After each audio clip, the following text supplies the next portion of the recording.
and welcome back to my channel. This is Maricel. In today's video, I'm going to share with you how to set a medical appointment online at St. Luke's Extension Clinic and my sputum experience with SLEC. Are you ready? Let's do this. Now I'm going to walk you through on how to make that appointment online. All right. So now on your browser, you can go to slec.ph here. So from here, you can see this prompt. So just accept it and submit. And there is an announcement, face masks are still required indoors. So yeah, you'll have to wear your face mask inside the clinic, then close. There will be an adjustment in the medical examination package fees for applicants. Okay, this is not for us. Attention to all Australia visa applicant. All right, so after here, go to this tab and click for medical online registration. Okay, so another prompt pop up. So applicant for repeat medical needs, new health case. Okay, just close it because this will be our first medical appointment. Then your email address. So what is your email address? Let's say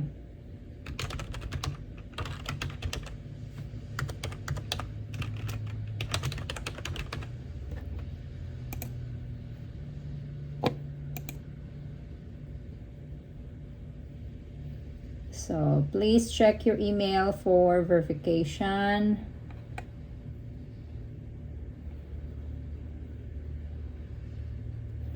Then go to your email.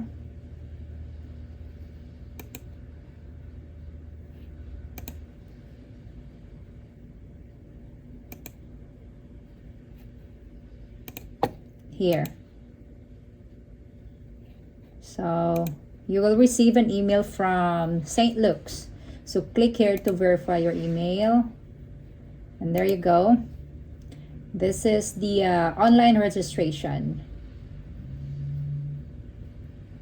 The instruction, the online registration form aims to reduce registration. So you'll have to read this all. And then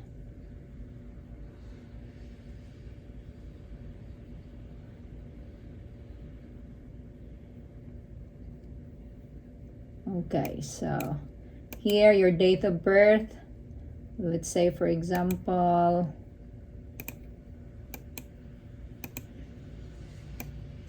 you need to fill this out here.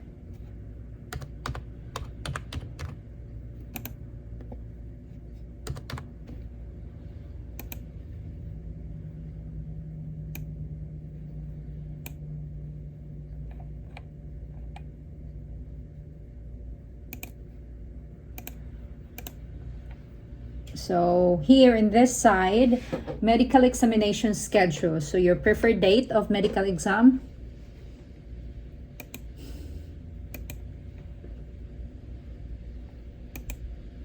Click here and it will give you the option on which date is available, the green one. These in red are not available. So let's say the available is the 23rd. And what time is your preferred to have your medical exam? Let's say 9 a.m.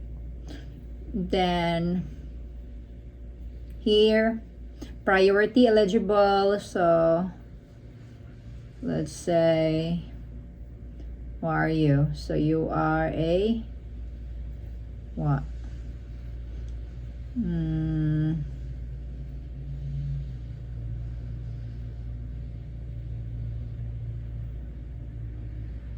Other essential workers.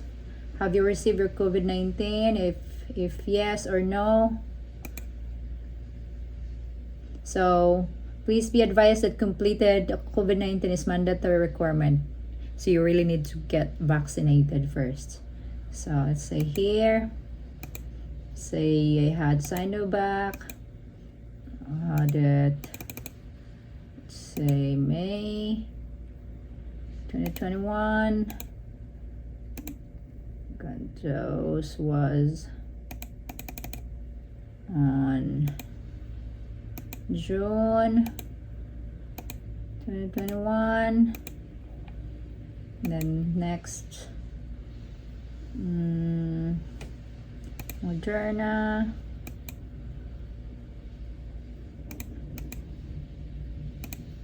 example.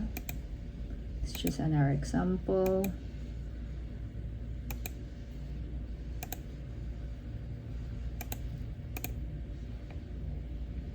Then your case number. So your case information is in this page. So for your case number, this is your Manila case number that started with MNL. MNL like 2021 77 90 26. Example. Visa category. So if you're a K1 or K2, so here, if you're a fiancé.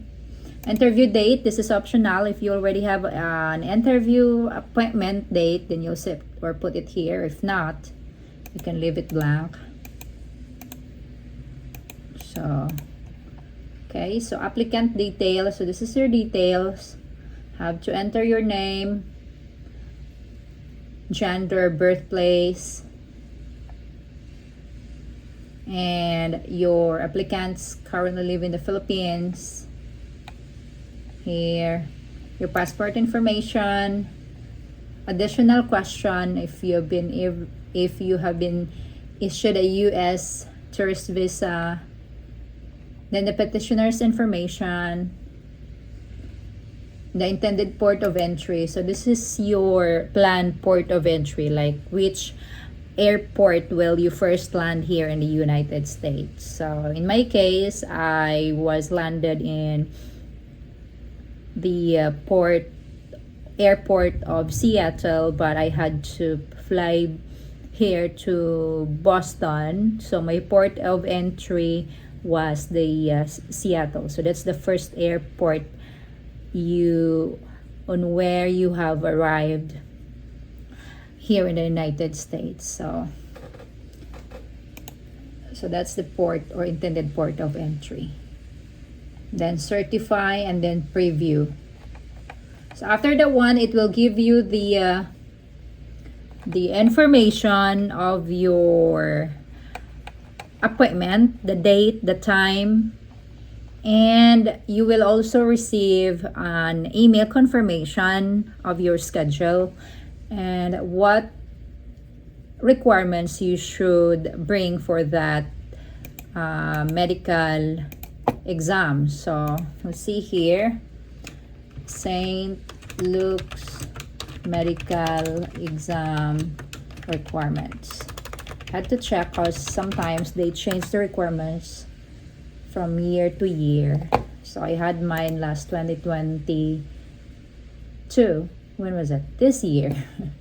So I just want to make sure that they still have the same requirements. So here. So these are the required documents for K visa applicants.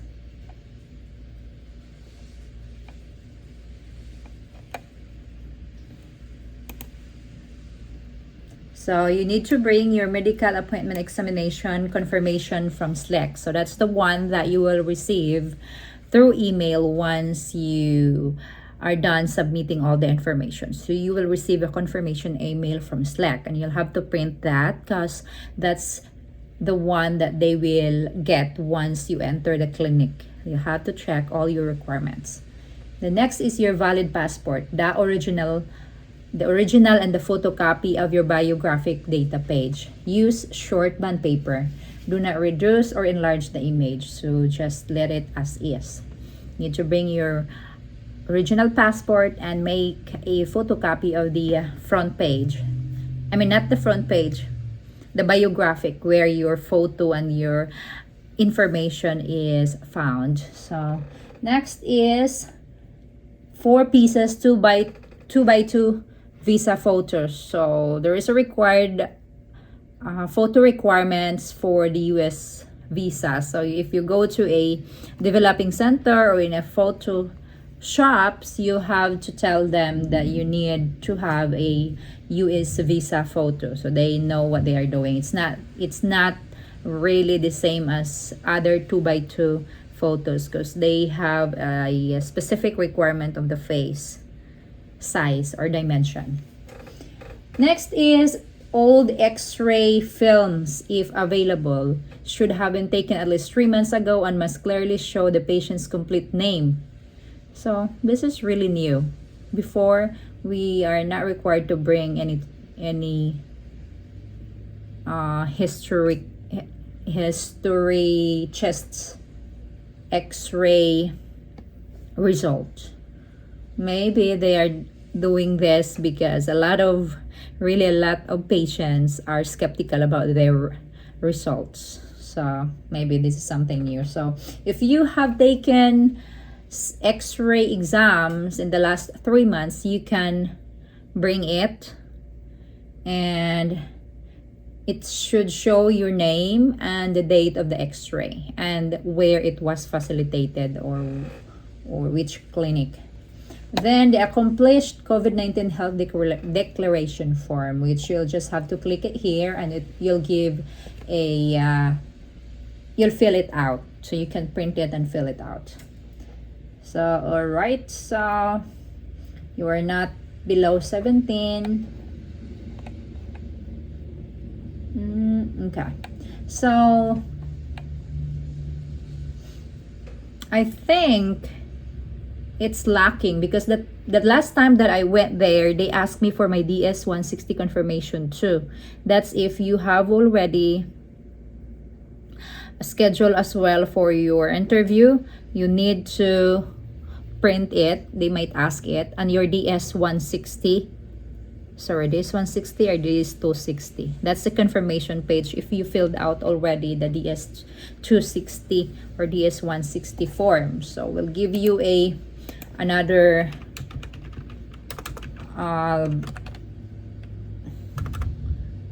we'll give you another link, another video for that on what is a DS-260 or DS-160 form. I think it's DS-260.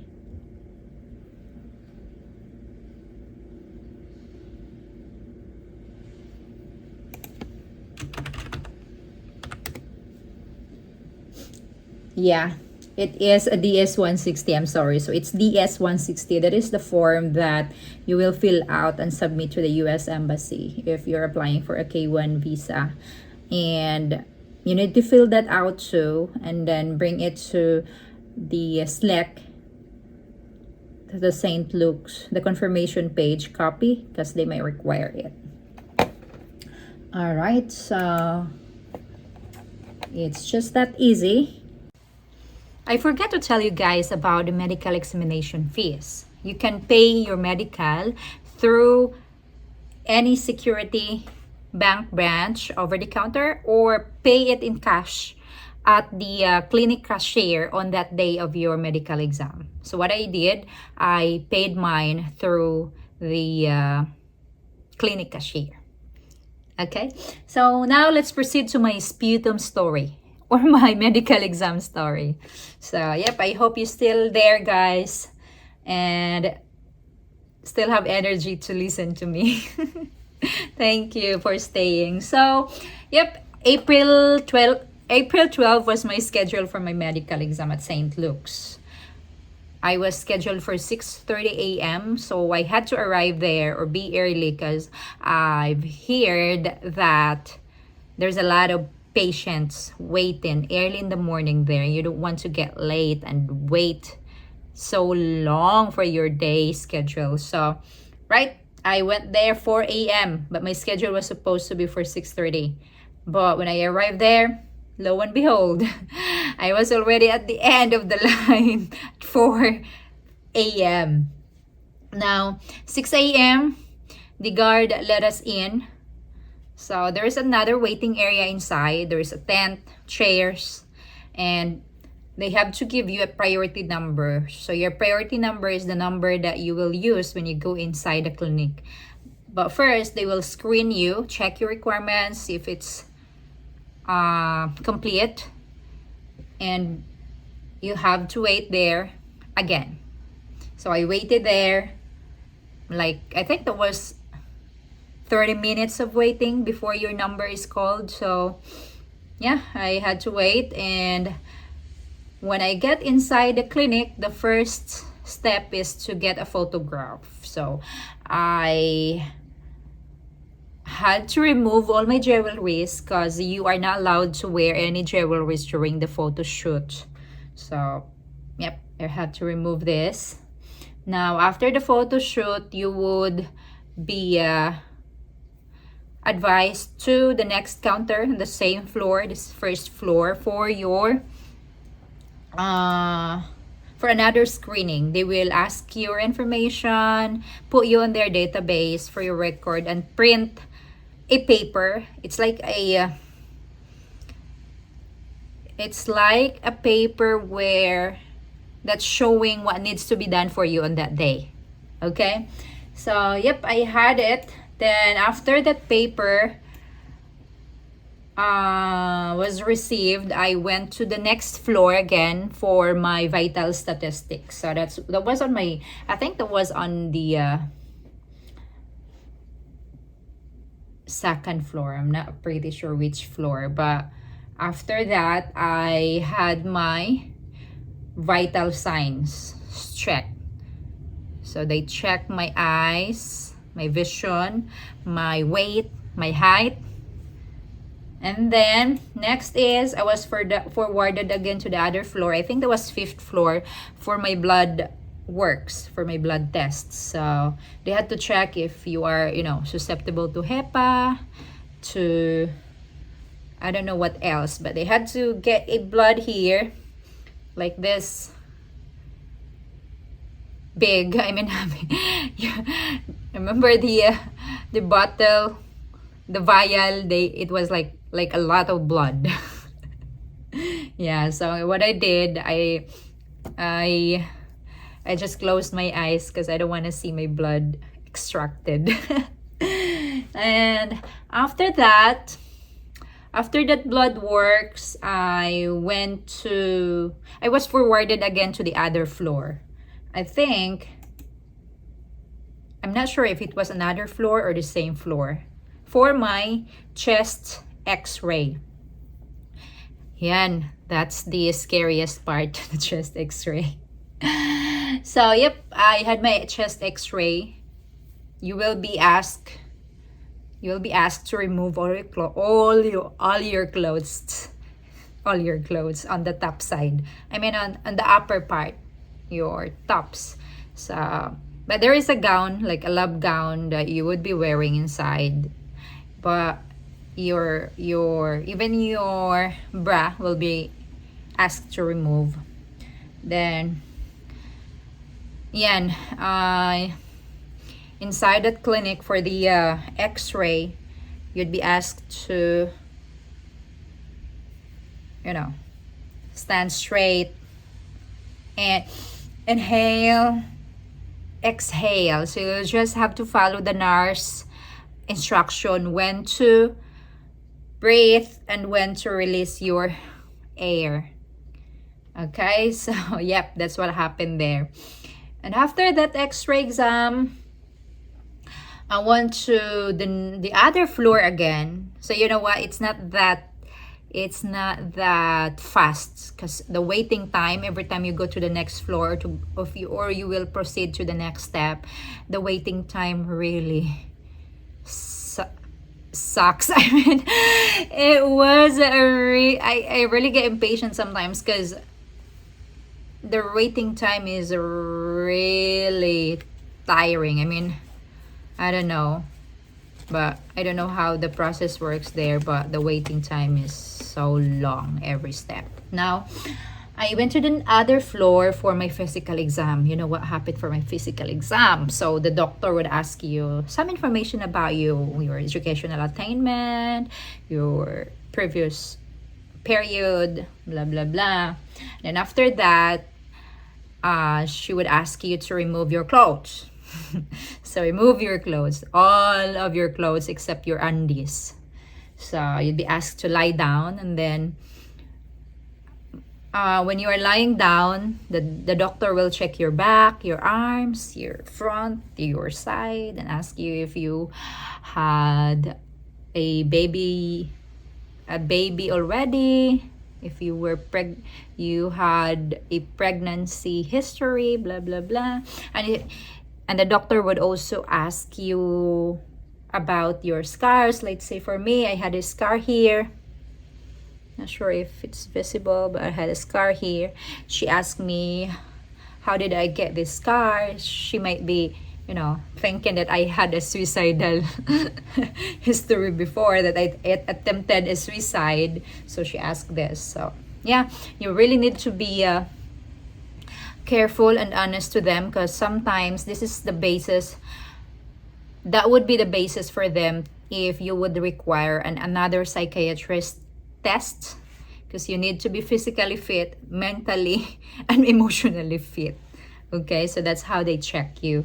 Now, after that physical exam, I went to the counter again, because I think I was about to complete all those exams.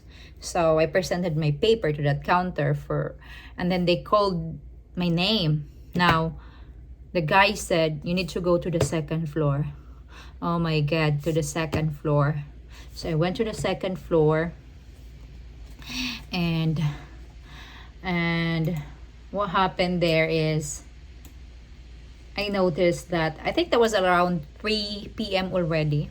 I noticed that a lot of people ahead of me were being called, and they were advised to come back, and they were bringing the yellow paper. Now, oh my God, the yellow paper, I know already what a yellow paper means, because in a medical, after all the exams, they would be given, you would be given a paper. That paper could be a yellow or white. White paper means you passed the exam, because you have to come back for immunization. But if it's yellow, that means that you are for sputum, because there's something wrong with your x-ray, and they have to get your saliva or sputum observed. Excuse me. Now, yeah, I was so nervous there while waiting my name to get called. And right, so what could I do? So I had to wait, and then there you go. I was really for sputum collection. The paper was, since I had my schedule for interview already, the girl there said that, hey, you need to contact the embassy for cancellation of your interview, because you need to come back here for your sputum collection on this date, 3 days. And 3 days, just 3 consecutive days for sputum collection. So I was so sad, depressed. I tried to ask what happened and why it happened, though, but they couldn't give me a concrete answer, because they would just say that the result was being read by the radiologist. Done by the radiologist and forwarded by a doctor's advice to them. So yep, so the people there the people that assigned for the releasing of it have really no idea. So I couldn't argue, or I cannot even ask more information about it because they have no idea. And so, yeah, I was so sad because I was confident that my x-ray was just fine because I don't smoke. I don't have any TB history. Or I'm sure that I was not exposed to anyone who has TB.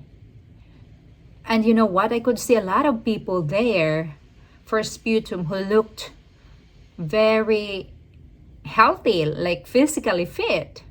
So, yep, I was really skeptical about the results. But what could I do? I left the clinic, went back to my condo and grieved. I was really sad. So, I had to wait another 3 weeks for my sputum collection because they said that the backlog of St. Luke's are really like a lot. So and that was, I think, yeah, that was Holy Week. So I had to wait for another 3 weeks. Another 3 weeks there for just my sputum collection. So the sputum was scheduled on May 3 to 5. That's 3 days. So I had to go there 6:30 a.m. every morning. I was not allowed to eat because you are not allowed to eat anything after 12 midnight until your sputum collection is done for the day. So 12 midnight to 6:30 until you're done at St. Luke's, you are only allowed to drink water but not solid food. So imagine that. So fasting and peg. Then right there in St. Luke's, when you have your collection, they will give you an instruction on how to collect that sputum, that phlegm. All right. So since I have no phlegm, I was not having any cough. So how could I get phlegm, right? So but they would really require you to get at least 5 ml. There's like a vial and there's a measurement there. You need to have at least 5 ml of it to make you, to give you a go signal that you're done for that day of sputum collection. So, right. So what could I do?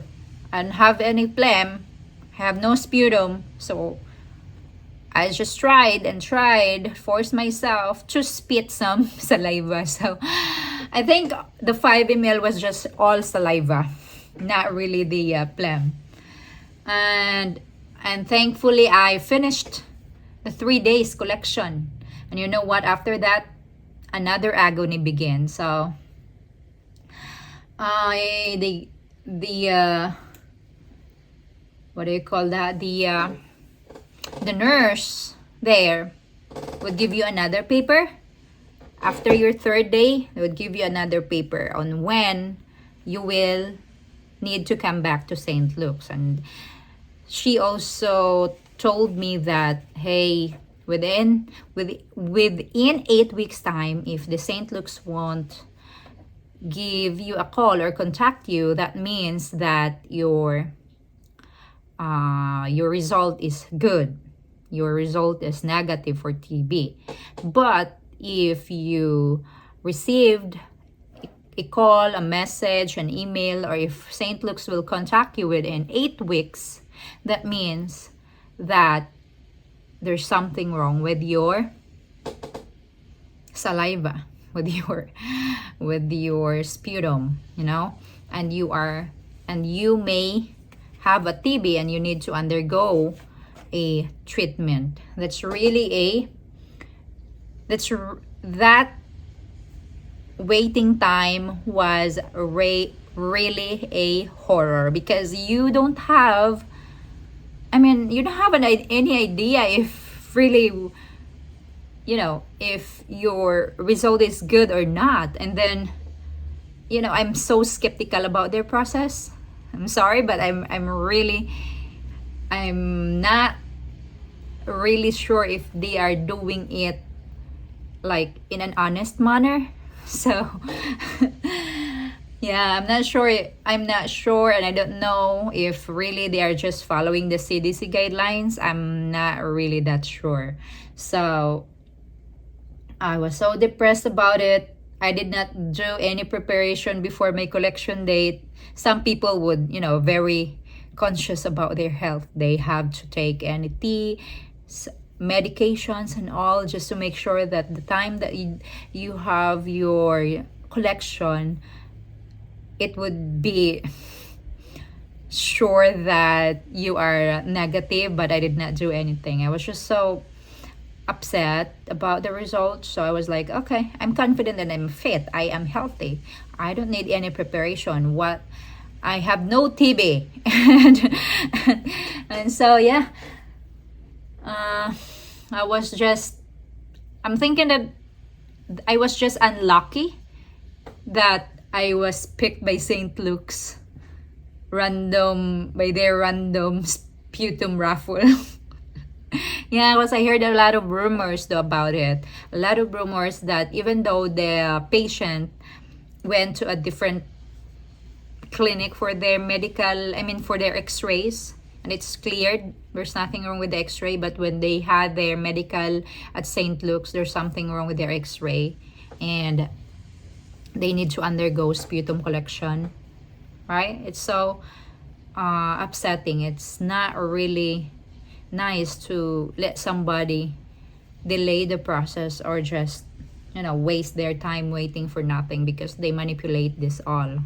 But yeah, those are the horror stories about it, and I am unlucky enough to have it experienced. But yep, I did it. So the waiting time was really a struggle.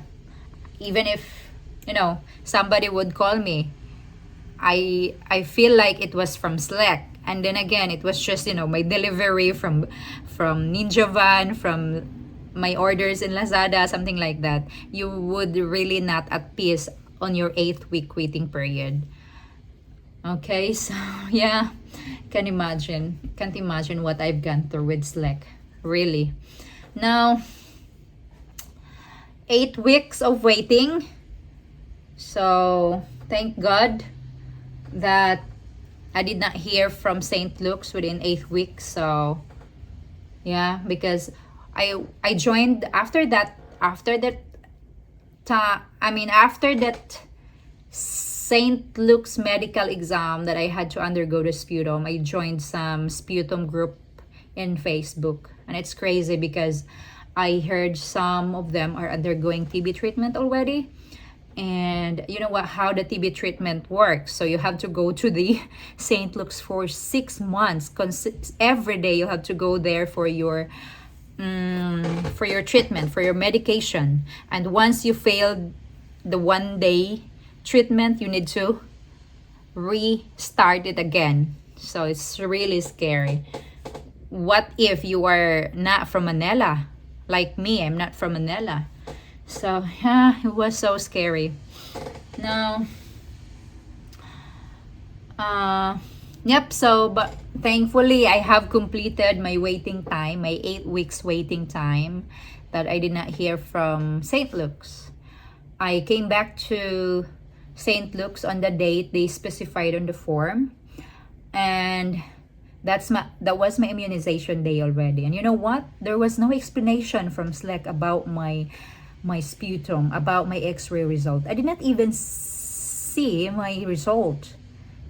Do you believe that? No explanation. When I came back there, I had to undergo immunization, vaccination, without any consultation with the pulmonologist about your x-ray.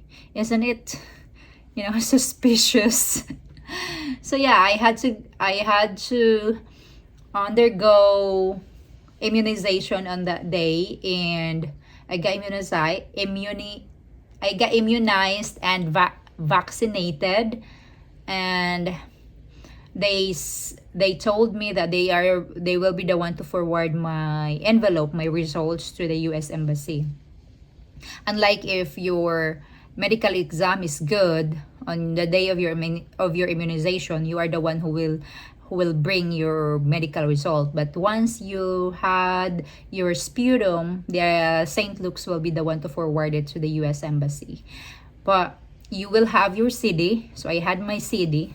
It's a disc that you can keep for your records, and the vaccination form. The vaccination form is very important because that's the one that you are going to use when you arrive here in the United States for your adjustment status requirement and for your work permit. Now, yep, so after 2 days after my immunization, I had my interview at the US Embassy and my visa got approved. So yeah, that was my story. I hope you're not bored with me. I'm just sharing my experience, how it went, and hopefully you will be able to, get some idea on your on your next phase or on your next journey. So I'm gonna end this with a quote. Okay, so thank life for happening. Thank every twist and turn. There is a reason for every single thing. There is a reason for every worry and concern. Everything happens for a reason. Wait on God and trust in Him. Alright, so thank you so much, my friends. And we'll see you in my next videos. Bye-bye.